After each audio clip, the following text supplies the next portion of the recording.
গাবতলী যে বাস স্ট্যান্ডে এসে আমরা দুইটি অনিয়ম আমরা পেলাম। একটি দেখলাম এর আগে একটি টিকিট দুইজন প্যাসেঞ্জার কাছে বিক্রি করার যে অসৎ প্রবণতা, সেটাও আমরা খেয়াল করেছি।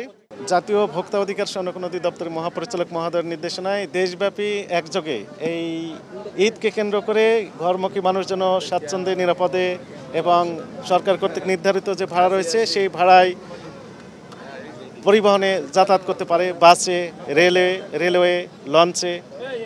এই জন্য মূলত আমাদের যে তদারকি সেটি চলছে। আজকে এই ঢাকা মহানগরীর গাবতলী যে বাস স্ট্যান্ডে এসে আমরা দুইটি অনিয়ম আমরা পেলাম। একটি দেখলাম এর আগে একটি টিকিট দুইজন প্যাসেঞ্জার কাছে বিক্রি করার যে অসৎ প্রবণতা, সেটাও আমরা খেয়াল করেছি।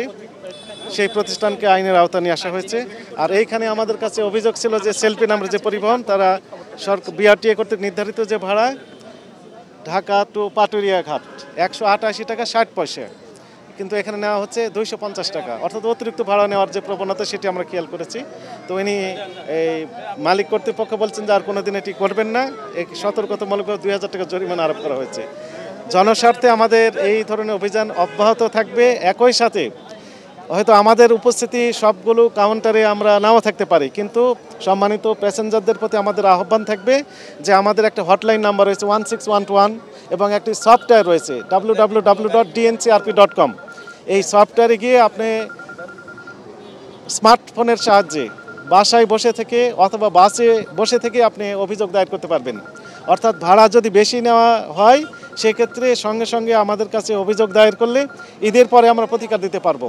আইনে বলা হয়েছে 30 দিনের মধ্যে অভিযোগ দায়েরের বিধান রয়েছে, 30 দিনের মধ্যে অভিযোগ দায়ের করা যাবে।